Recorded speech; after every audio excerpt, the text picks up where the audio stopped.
And I'm Ramona Kabilius from Northwestern University's Alter Health Sciences Library, and I'm the moderator for this session. We will have 2 on-site speakers and 1 person whose pre-recorded presentation we'll listen to and watch, and then she'll be joining us for live Q&A and discussion.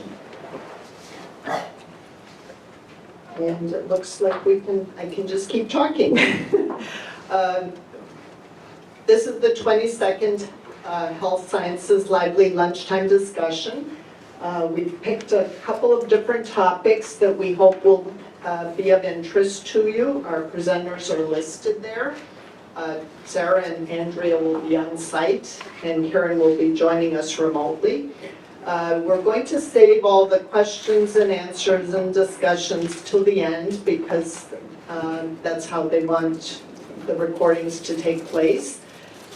We only have the 1 microphone, so we're going to have to share and speak into it. And the other thing is the Q&A. I'd like to ask that everyone ask questions of the speakers first, and then if they have any burning topics or sharing or something else, to save that towards the end. We hope there will be time for everything. And I brought paper copies if anyone's interested. This is an annual tradition that I enjoy doing throughout the year. After one Charleston conference, I start saving different developments and trends that I'm spotting happening in our sector of the of the universe.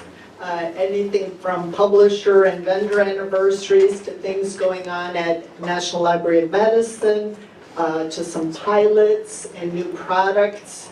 I'm sure all of you could probably contribute other things as well. So if anyone would like to pick up the paper handout, but it's also, I deposited it in our repository.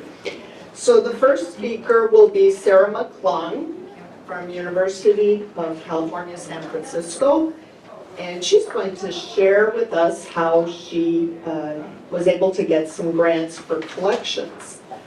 Andrea McClellan from McMaster is going to share a little bit about virtual reality and how it might affect health sciences libraries and our collections, or how do we pay for these things. And Karen Gao is going to talk about DEI projects. It was a project of the MLA caucus to do a survey of the landscape, who's doing what kinds of DEI projects with their collections and collection assessment, including some things our vendor and publisher partners have done as well. And thanks to Rittenhouse for being a conference sponsor. And when we get to lunch, we'll thank them for that. And we'll give a short word of greeting to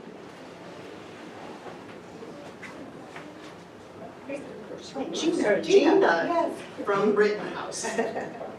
Hi everyone, welcome. We're very excited at Rittenhouse to be a sponsor again of the Charleston Conference, and hopefully have some lunches for this lively discussion here shortly. So it's an exciting time for health science information, and Rittenhouse continues to support your institutions with innovative and modern technologies to meet the challenges that everyone's been facing. So we're excited to hear about the new developments that are going to be discussed here today and how they will impact collection development and the medical library community. So again, welcome, and if you have any questions afterwards for Rittenhouse, please seek me. Thank you. Okay, so our first speaker is invited to come up to the podium.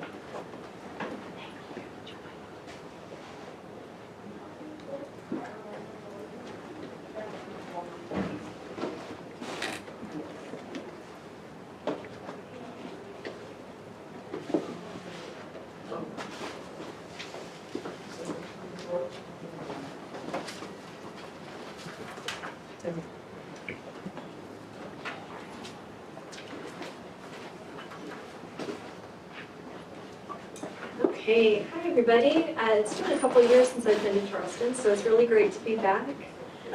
So as Ramona said, I'm Sarah McClung. I'm the head of collection development at the University of California, San Francisco Library. And today I wanted to talk to you about some of my experiences receiving some grant funding in the last few years.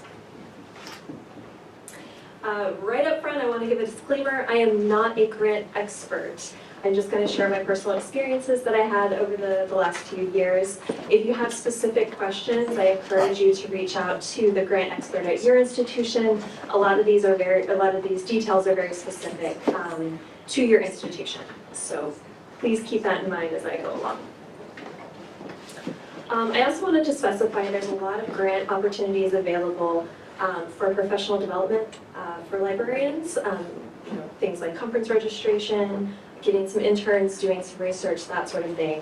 The grants I wanted to talk about today are specific to funding collections for your libraries. So that's what I'm going to focus on. Not all of the grant opportunities out there are applicable for library collections, but I did want to kind of raise awareness that there are these opportunities out there, and you can be a little creative and maybe add collections into some other grant opportunities.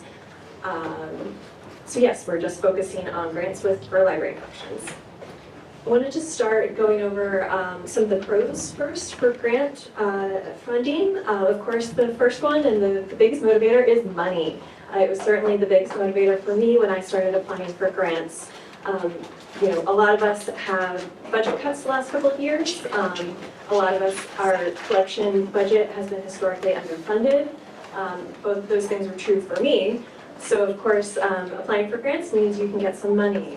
Another reason why you might want to pursue grant funding, you can be a little bit more creative and a little bit more experimental.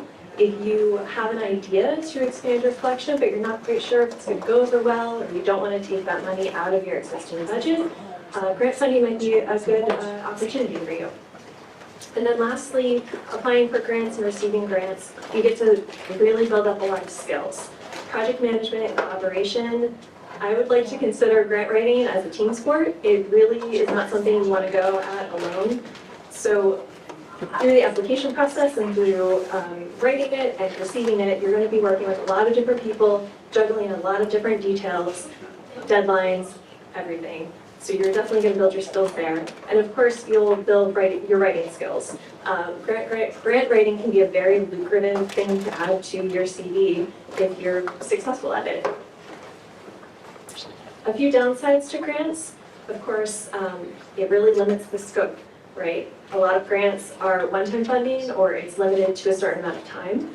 And as we all know, health sciences, a lot of the materials that we provide for our researchers and our students, they're subscription-based. So you have to keep that in mind when you're thinking of what you can get with grant money. Also, a lot of these grants have specific requirements, so you can only purchase within those requirements. If you purchase something outside of those requirements, your grant funder might kick that back and say that they can't cover that cost. And of course, grants take a lot of extra time and a lot of extra coordination than if you were just on your own purchasing out of your regular budget. Really quickly, my experience with grants, I applied for 4 grants over the last 2 years and I was awarded 2. The first one I was awarded was the Collection Equity Outreach Award from the NNLM Region 5. I was able to purchase over 50 graphic medicine titles. Graphic medicine is graphic novels and comics that focus on health sciences topics. And the second grant that I'm currently still spending down, I received a COVID Library Relief Fund grant from ALA. It's looking like I'm going to be able to purchase a little over 100 nursing titles with that funding. One of our hospital libraries closed during COVID, and they primarily provided resources to our clinical nursing staff. So this grant fund enables me to purchase some of those clinical resources that they're in need of. Where to find grants? Again, I want to mention, once you start looking, you're going to find a lot of grants, and not all of them are going to be applicable to library collections, and that's okay. You got to search to find them, right? So the first I wanted to go over was some internal options. So Some offices and departments in your institution may be providing grants to other departments within your institution, and they usually send out those calls through emails.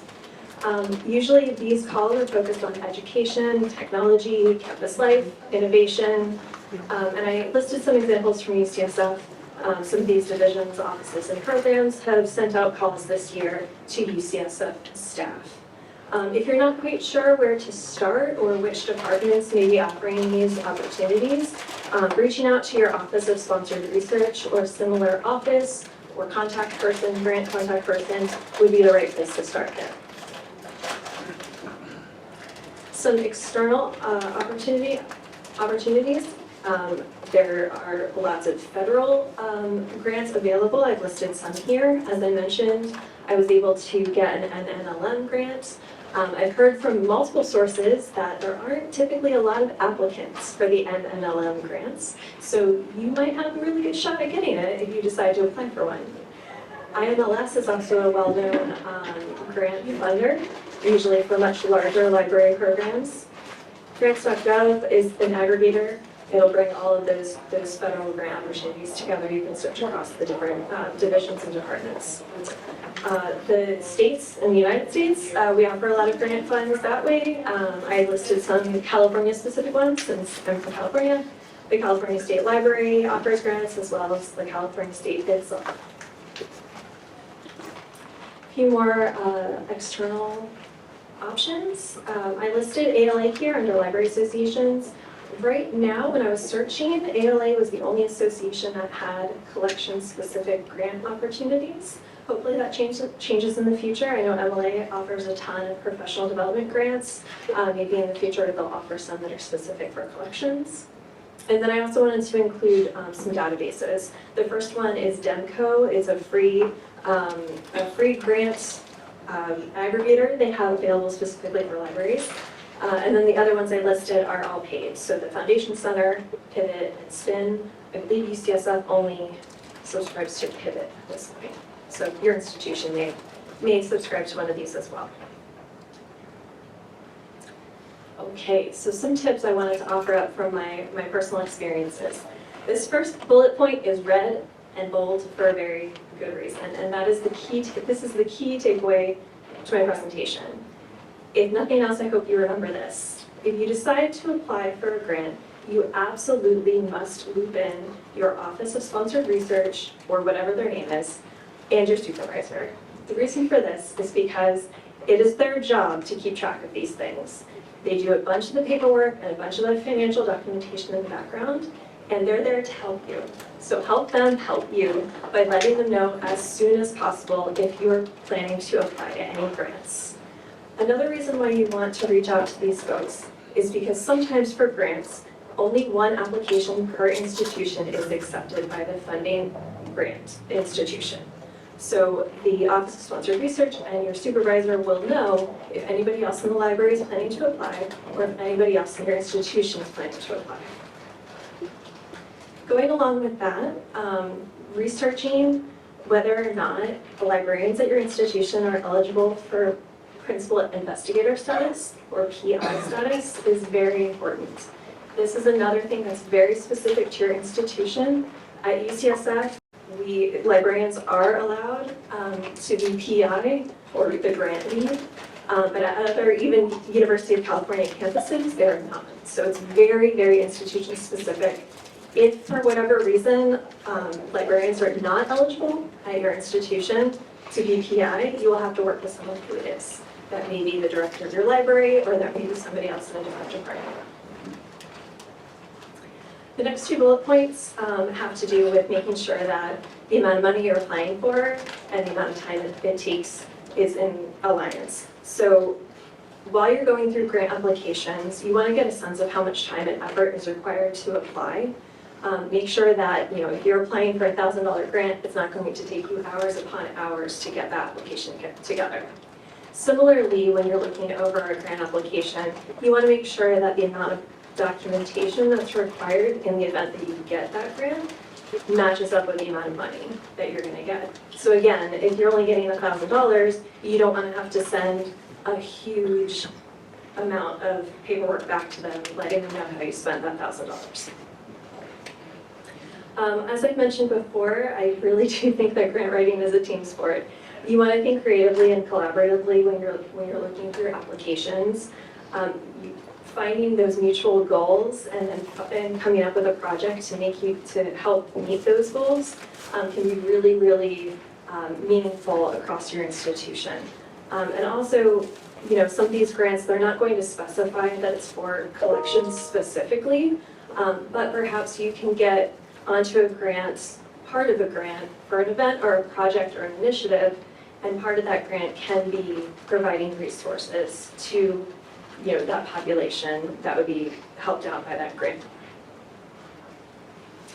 Some tips for actually writing the grant. You definitely want to make sure that your proposal is in alignment with the purpose of the grant or the mission of the institution offering the grant.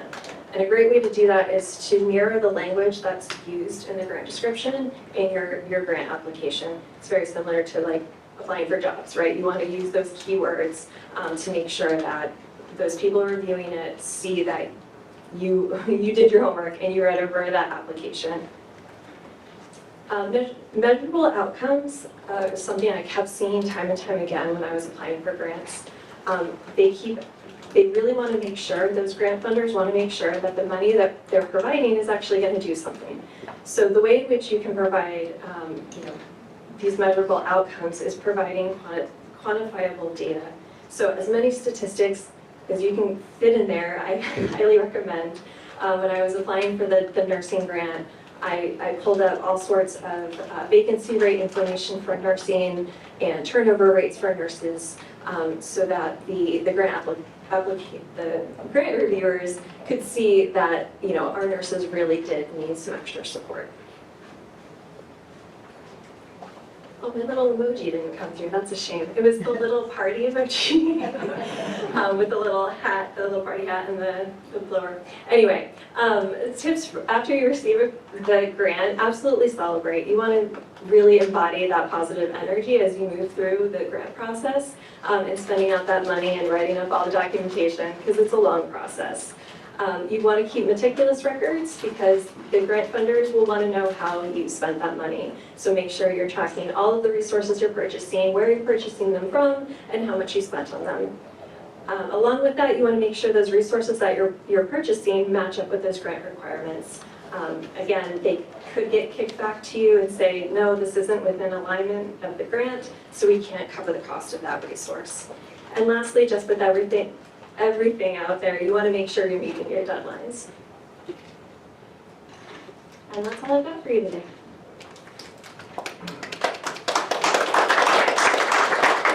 So while Andrea's setting up, if anyone wants to grab a boxed lunch, please do so. The boxes with the S are the sandwich, and the boxes on the left are the salads. And the silverware should be in the salad boxes. We had one without, but I do have extras other way around forks.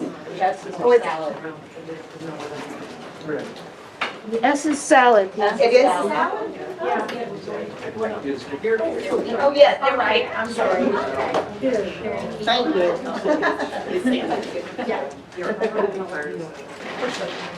There. Sorry. I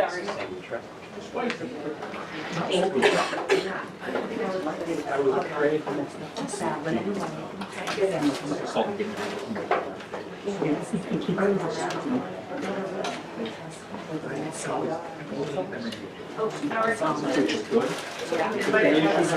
You should have a ton of sandwiches.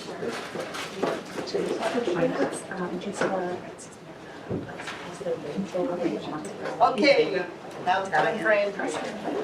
Hello, everybody. My name is Andrea Holland. I have a question for Task Services. Hello, everybody. My name is Andrea Holland. I'm head of Collections and Human Services at McMaster University Health Sciences Library in Ontario, Canada. Today I'm going to be discussing the results of a literature review that conducted on virtual reality and collections.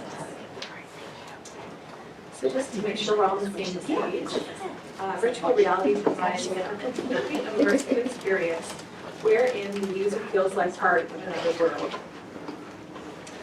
So to begin this journey, I started with Scopus and I conducted a search focusing on journal articles and conference proceedings between 2018 and 2022. And the results of that were in excess of 44,000 articles. And the subject content was divided between computer science and engineering primarily, which reflects, I think, the intensive development, technological developments happening at the time. And the U.S. is a leader with China as a close second. And if you look at the distribution from 2014 to 2019, you'll see a steep rise in the publications. And this aligns with the development of cheaper devices in virtual reality that were allowed for broader distribution of them to public libraries and such. And from 21 to 22, you see a steep decline. Now, I had posited that this might be due to fiscal constraints or perhaps like Mark Zuckerberg.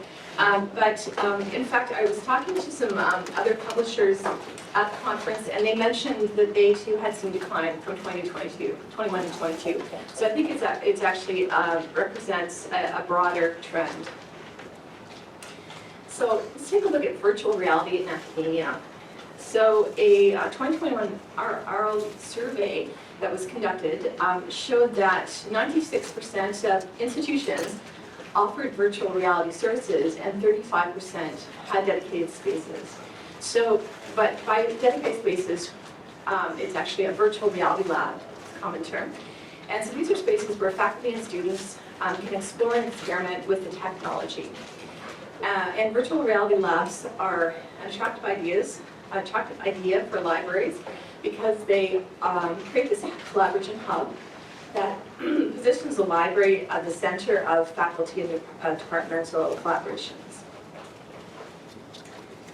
So the literature, from the librarian literature in that perspective, really emphasizes the potential of virtual reality in terms of information literacy instruction. People also talk about browsing physical collections or creating a digital collection. And many libraries have created virtual reality labs, and certainly in public libraries, there's also funding for that. And the content created, at least in academia, aligns typically to the courses and the programs. So this content that's being created within a library environment, it prompts us to think about stewardship and preservation of these artifacts and the importance of standards. So if we take a brief look at standards, there was a systematic review conducted by Radiante, and it showed that learning theories are not usually considered during the creation of virtual reality artifacts. So for this reason, content could be disconnected from learning outcomes, which is an important consideration in academia. And more importantly, or at least as important, is the fact that Unity, which is a common platform, is not ADA compliant, so it does not allow for screen readers. On the positive side, 3D repository standards are in development, and to learn more about that, you can look to the Canadian Standards for 3D Preservation. So what does it take for a library to support virtual reality?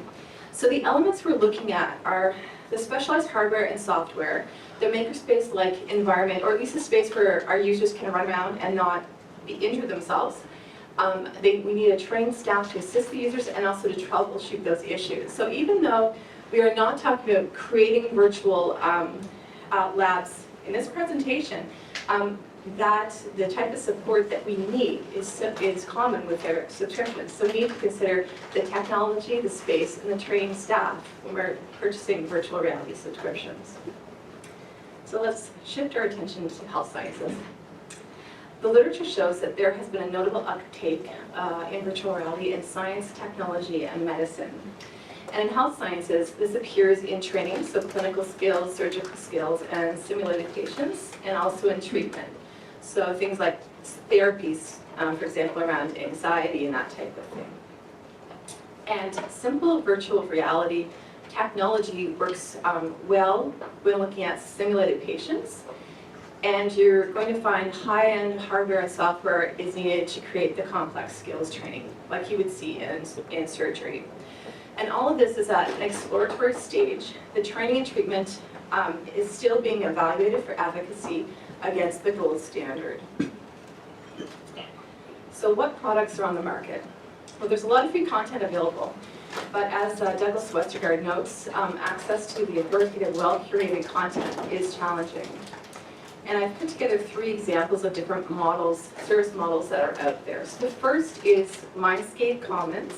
And this company offers free and subscribed content. They have a platform for uploading your local artifacts, and it integrates with existing library services. So if you go to their subscription page, they have a chart of all the ways that they integrate with the library.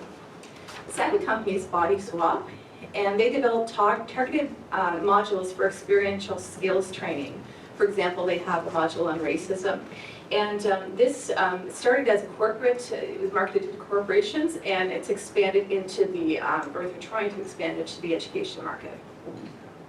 Third example is Hide and Radar, and this company focuses on medical education, and they offer curriculum creation support for mixed reality storage, content storage, and distribution services.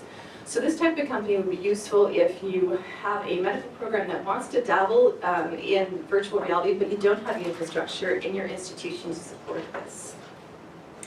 And the pricing is like the Wild West. So the pricing could be by device, it could be by student in the form of FTE, it could be by the month, it could be by the module.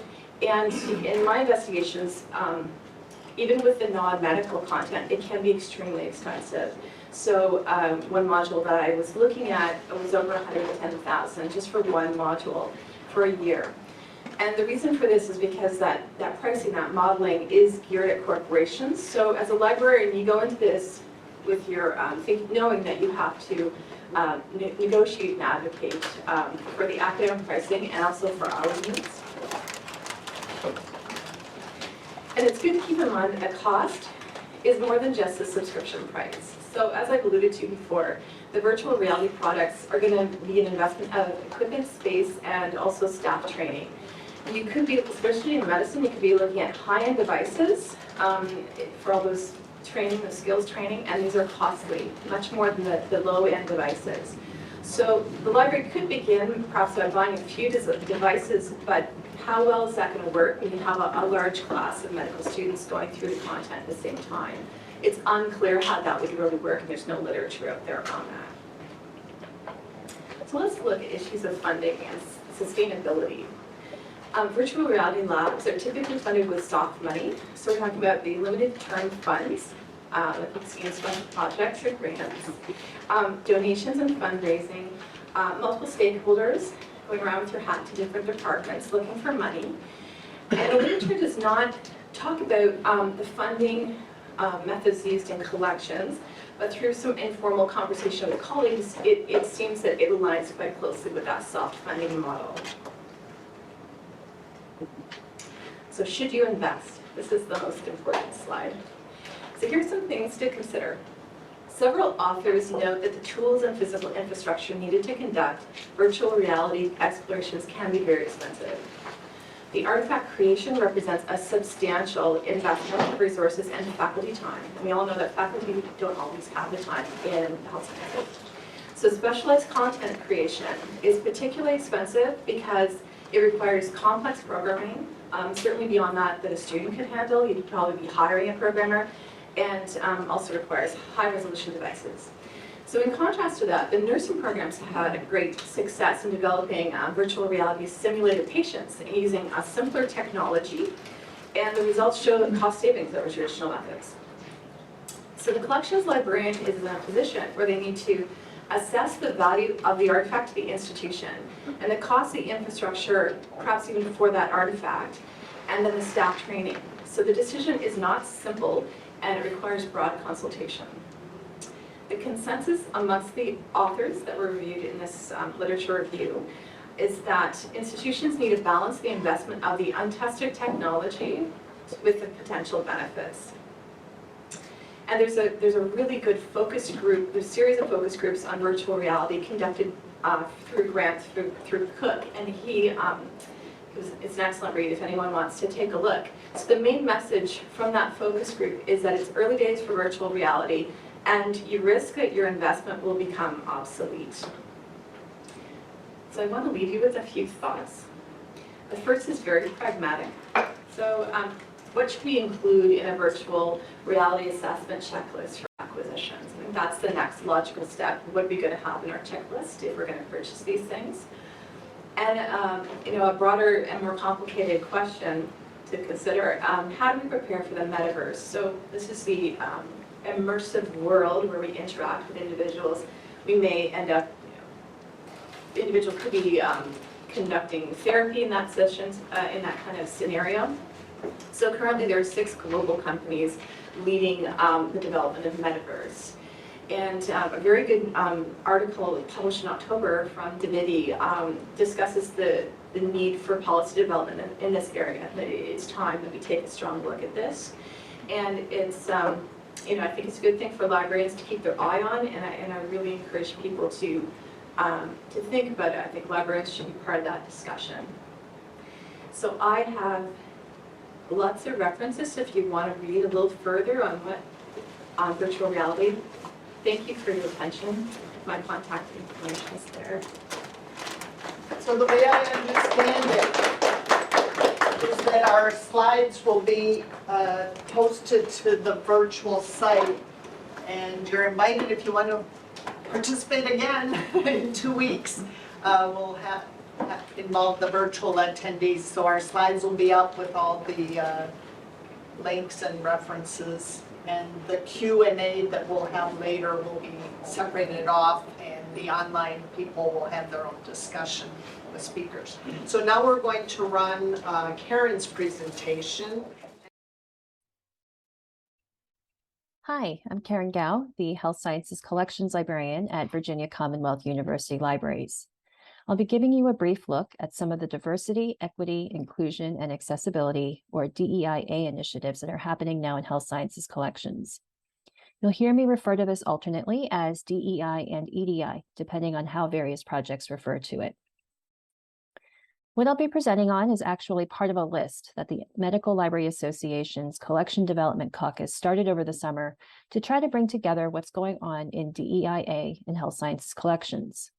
We wanted to give librarians a resource to go to where we can all learn more about what our colleagues are doing, get some ideas, and work together to diversify our health sciences collections.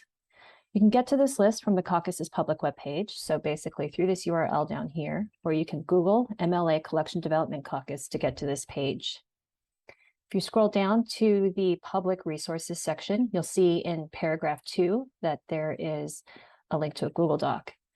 And this is our list of DEIA resources that support health sciences collections. I'll be going over very quickly some of the projects and resources that we currently have in this list, but it's definitely a work in progress. As you can see, we only have a few pages of content so far, and so I would encourage you to submit any additions you might have through our form so that we can continue to round out this resource. A link to the form is available here, right under the table of contents. So let's take a look now at some of the collections projects that are in this list so far. In 2019, National Jewish Health's Library applied for a Network of the National Library of Medicine, or NNLM grant, to put together a print DEI collection for its employees. If you want to see a list of the titles they have in this collection, we link to that in the caucus document. Right now, the collection includes 57 nonfiction titles that relate DEI issues to health and well-being or are fundamental to understanding constructs around diversity and bias. Their collection is developed in collaboration with the DEI leadership team. Their employees appreciate having this collection, although not surprisingly, the library usually sees the most checkouts after an active promotion of it.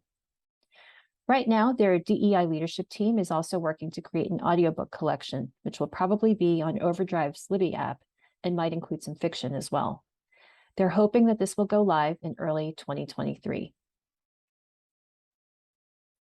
Speaking of Overdrive, Sarah McClung, who is also part of today's presentation, has been getting ebooks on the Overdrive platform to provide the University of California, San Francisco with access to titles that may not be available on common academic ebook platforms. This has been another way for their library to expand access to DEIA titles and some other titles that they want to have in their collection, like some of these nursing titles you see. Even though the public library may also be able to offer access to these DEIA titles, public libraries can also have very long wait lists. And so this increases their institution's access to needed content. Sarah's also been working with her School of Medicine's Anti-Oppression Curriculum Initiative Committee on an inclusive skin color project LibGuide page that links to clinical resources that strongly feature the full spectrum of skin tones. This collaboration came about because they'd been talking to a vendor about a dermatology resource, and the group realized that the vendor's consent terms didn't meet their standards. So they decided to see what was freely available instead. And that's basically how this LibGuide got developed. Next steps include examining the consent terms of these freely available resources, and then from there, they'll determine how they want to proceed to make sure they're working with dermatology resources that UCSF feels was obtained ethically. And this is really a core aspect of this collaboration. They want to see collection expenditures supporting resources that are in line with their institution's values. This next one isn't really a project, but it's an important resource that we wanted to highlight in our list. Within the University of South Carolina School of Medicine Library is a Center for Disability Resources Library. It's part of a collaboration between the medical library and the other organizations that you see listed here on their website. Their library includes books, videos, brochures, and audio tapes on intellectual and developmental disabilities, in addition to other topics. Items can be checked out by anyone across the nation. Just note that if you're outside of South Carolina, you can only check out one item at a time, and you will need to cover the return shipping. Over at the University of Manitoba's Neil John Maclean Health Sciences Library, they established in 1997 what's now known as their Indigenous Health Collection. This was the first collection of its kind at an academic health sciences library in Canada. You can read more about this collection in a 2017 article that we linked to in the caucus's document. Also discussed in that article is that in June 2015, the Truth and Reconciliation Commission of Canada issued 94 calls to action, quote, to redress the legacy of Indian residential schools and advance the process of Canadian reconciliation, end quote. The library used the 7 health-related calls to action of the 94 as a framework to evaluate and improve their Indigenous health collection. As Roxanne Bukowski points out in her 2021 ACRL presentation on cultures of collecting, this serves as a great example of using societal context to evaluate a collection for diversity. It was important for their library to know how well their collection supported faculty who are also responding to those same national calls to action. They also collaborated with their College of Medicine to select materials from this collection to support a new longitudinal Indigenous health course that was being developed at the time. At the University of Minnesota, their library system engaged in a pilot project not too long ago to add recently published ebooks that would increase the racial equity of their collections. They worked with Gobi to generate a list of ebooks they didn't own that met some preliminary criteria, such as including several of Gobi's interdisciplinary study tags, or ISTs. Gobi returned a list of ebooks that they actually had to filter down further because they realized that they did have a portion of those titles through other vendors that Gobi wasn't aware of. They then narrowed that list down even further using criteria that you can read about in a paper that we link to. Eventually, they came up with a list of titles to purchase, and they were able to negotiate discounted pricing with Gobi. What's key, however, is that they didn't stop there. They integrated some of their selection criteria, including Gobi's ISTs, into their approval plan. And for their next steps, they are evaluating whether their revised approval plan is doing what they hope. And if not, then they'll need to tweak it. They are also working on how to diversify their collections more broadly beyond their approval plan. Last year, I presented on our project that we've been working on at Virginia Commonwealth University, but for those of you who missed it, we created a spreadsheet of recently published health sciences titles that have a DEIA component in them. We look at chapter titles and book descriptions to see whether they address a topic of interest, such as ageism, rural health, cultural humility, and so on. So let's take a look at that spreadsheet now. And this is actually new. We have instructions now on how to use the spreadsheet, as well as answers to frequently asked questions. And over on this tab is our list of resources. So you can see here that our list of resources is filtered by discipline. So I'll go ahead and select public health. And then you could also filter by item type. So we have these various item types, but I'm going to go ahead and leave it as any. For some titles, it's obvious why they're in this list, but when it's not, you can go to the notes section to see what was in the book description or which book chapters relate to DEIA. Of course, this list is far from comprehensive. I mainly evaluate resources that I'm selecting for purchase. So this is kind of like a book order audit of sorts for me. And then if we have time, we evaluate certain subscription packages or front lists. Our liaisons also have the ability to add or delete items themselves and edit any notes. The spreadsheet's purpose is to surface and or highlight some of our current DEIA health-related resources and bring them to the forefront, since I think that these can be hard to track down or learn about through our library's website.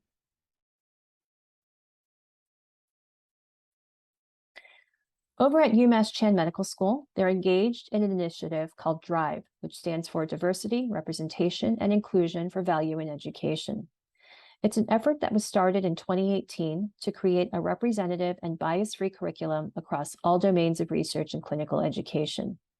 It involves multiple schools, programs, and the library. The librarian who serves on the DRIVE committee does 50% of their work with the library, and then the other 50% is split with UMass Chan's Diversity and Inclusion Office, plus the Vice Provost for Health Equities Office. In addition to many other responsibilities, this librarian assists the library with collection development of diverse collections, and they select and vet resources for DRIVE with input from that group. One of the key elements of DRIVE is this curriculum appraisal tool that instructors can use to self-assess their teaching as it relates to DRIVE's goals. The library has an interactive guide that expands on the 6 sections of the curriculum appraisal tool and links to helpful resources. So let's go ahead and take a look at that now. So you can see here that the library's guide is more or less broken down into the curriculum appraisal tool's 6 sections. If we go to section 3 on images and media, here they list questions that instructors should consider when they're teaching with images and media to promote inclusivity. And this comes straight from the appraisal tool. Over on the right, the guide lists top resources for instructors to consider. There are additional resources that instructors can explore in a subpage. And of course, if instructors want to submit additional resources, those would be evaluated by the librarian with input from the DRIVE group.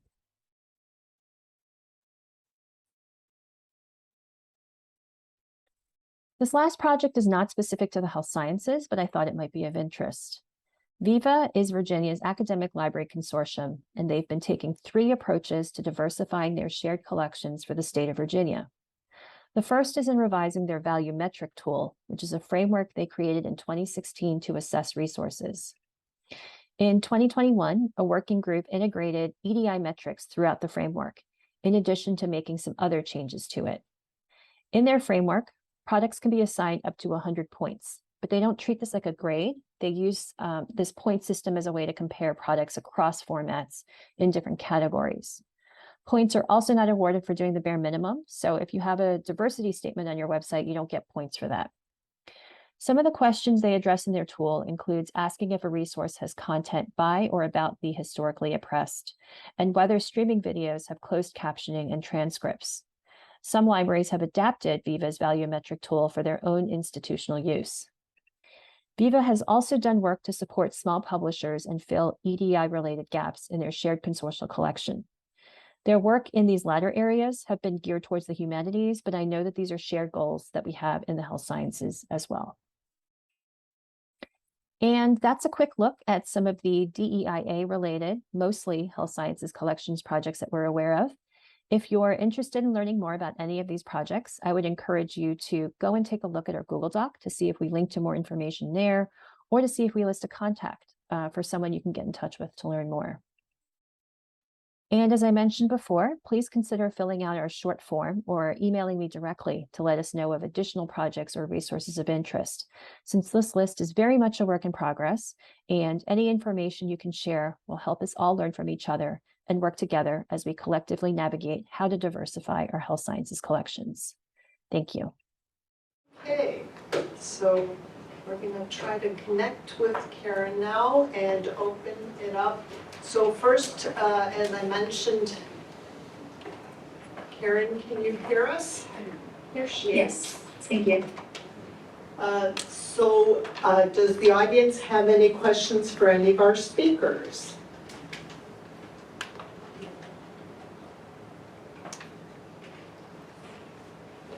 The MLA caucus project link is in the handout that I prepared, and if you go to mlanet.org, in the caucuses, the Collection Development Caucus has its page.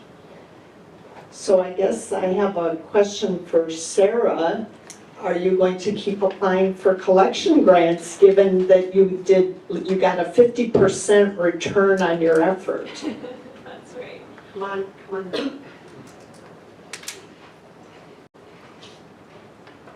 That's a great question for women. I probably will. There were a couple of opportunities that came up that I decided not to apply for this year because I'm only one person. I didn't have enough time to do it.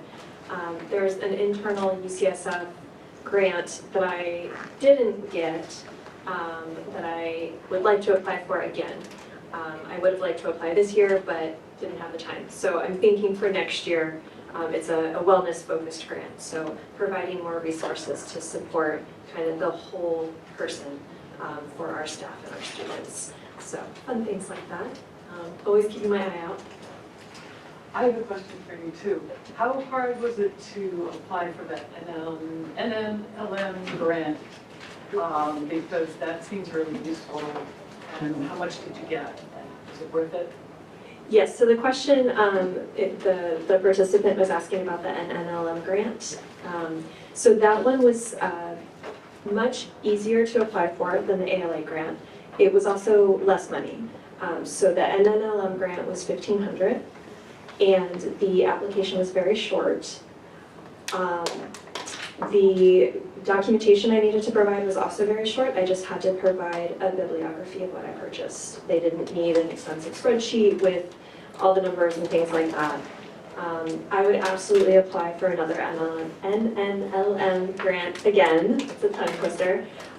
They were lovely to work with, and like I said, everything I heard, they don't typically get a lot of applicants, especially for the smaller grants. So if you're new to this and you want to give it a shot, I think that's a great organization to target for your first application.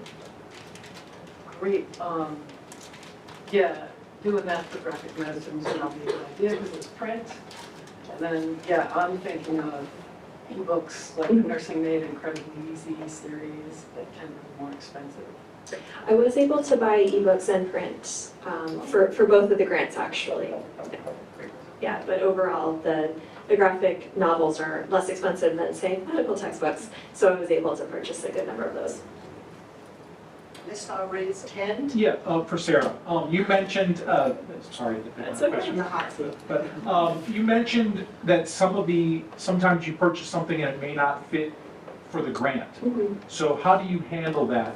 You know, do you have to find the resources within your library, or do you just tell the vendor or whoever it is that, I'm sorry, I can't purchase that, or?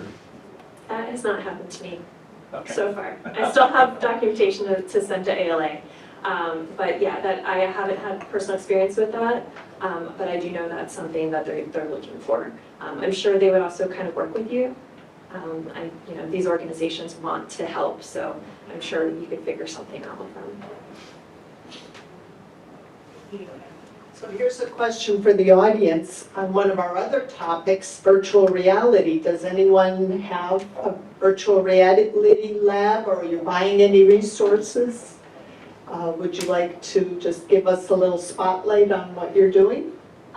So I'm from Penn State College of Medicine. Penn State? Yep. So we've had a lab since, I don't know, whenever we renovated the library, which was going to be like 2017, 2018, maybe earlier. We have a staff that manages that, multimedia staff, along with our assistant director, who that's kind of his focus. And these are library employees? Yes. So yes. this does come under the umbrella of the library? Yep, under the library, we have our own IT person and 2 multimedia people, specifically. So I'm not very involved in it, other than like playing with it. But we have a whole space for that. So, but yeah, safety's key. You can run into walls. or trip over cords. Safety is key, and having the right kind of staff, I guess, is Yes. also important. I know at our university, our main campus licensed Mindscape Commons, and that one is kind of fun that you don't have to have the virtual reality glasses. You can still look at, and what it is, it takes you, one of their modules takes you through the experience of how a patient, say with schizophrenia or whatever, what they see. So it puts you sort of to learn compassion. So that's one of their modules. So yeah, there are some products that are very high-tech, high-end, but there are some that can be used out of collection funds. Yes? I'm Susan Thomas from Indiana University, South Bend. Yes. We had, Indiana University in the Midwest is very well known for VR.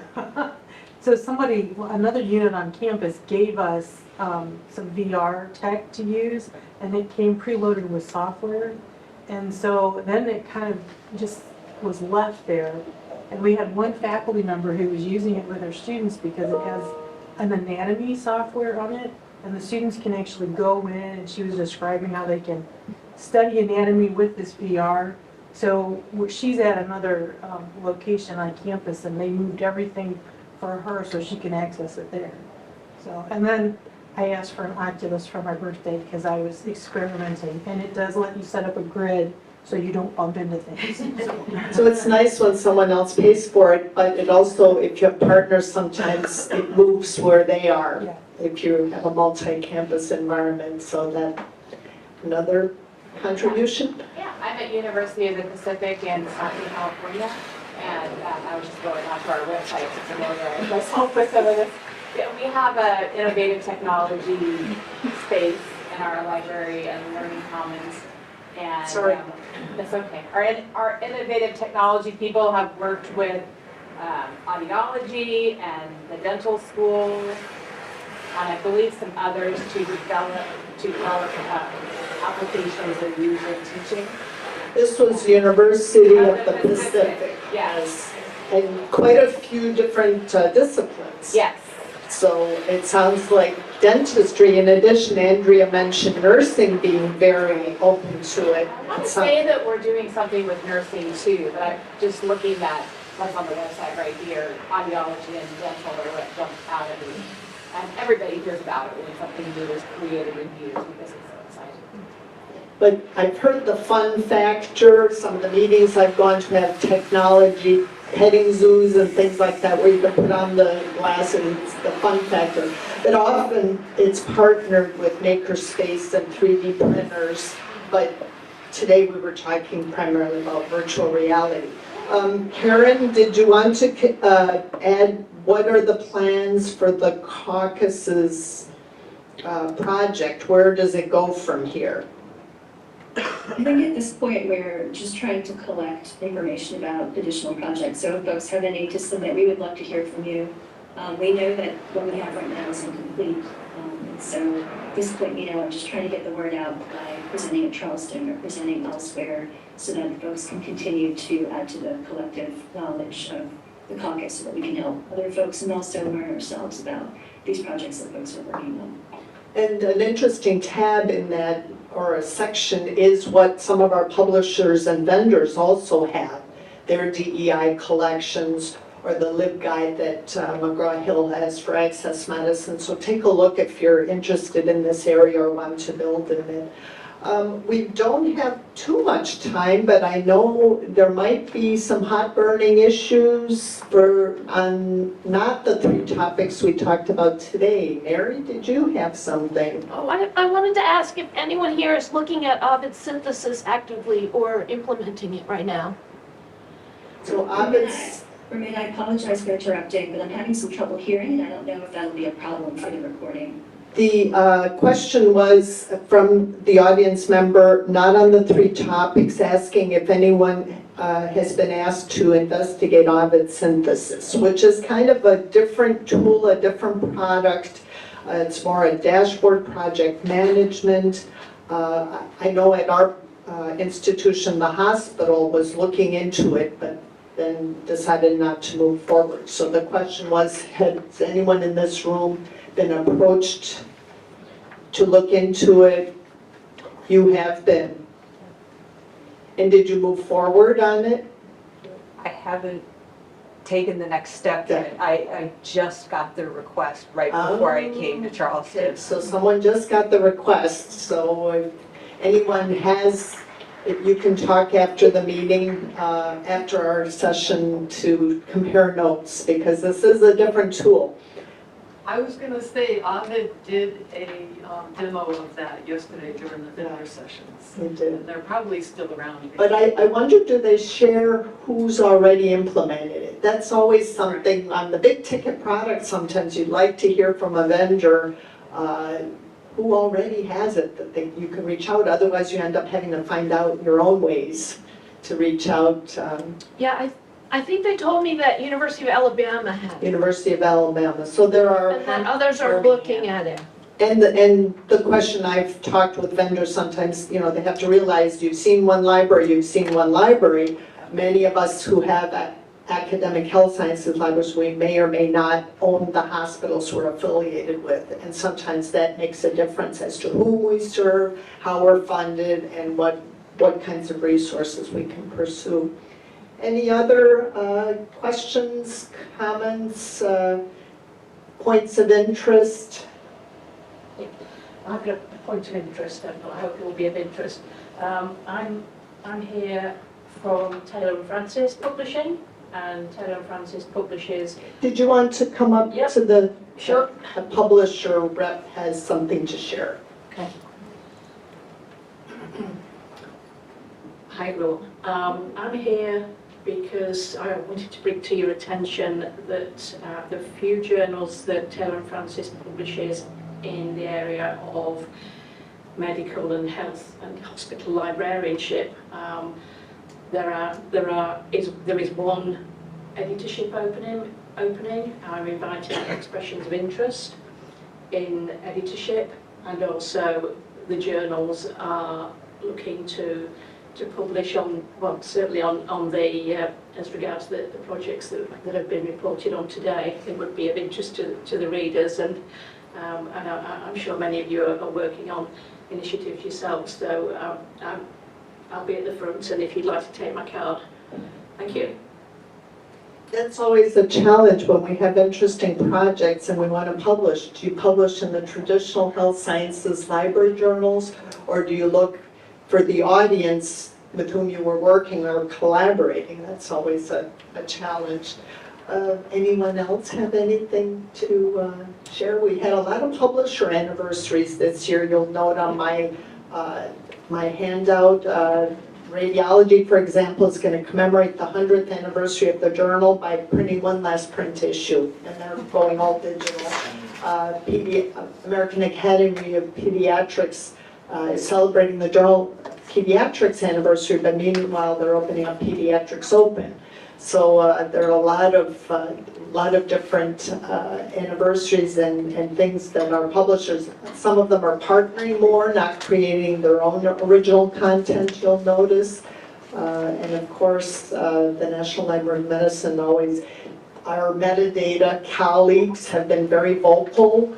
For those of you who belong to the Medical Library Association, you probably saw the petitions that they want more openness when it comes to terminology, medical subject heading, updating, and changes. So those are things that I'm based in the metadata collection management kind of department, so I hear about this all the time. So this was the 22nd annual Health Sciences Lively Lunch. We hope to write this up for proceedings. We hope a new crop of people will join us in 2 weeks. And if anyone has interest in organizing, convening, or providing ideas for next year, please do feel free to contribute or to step in.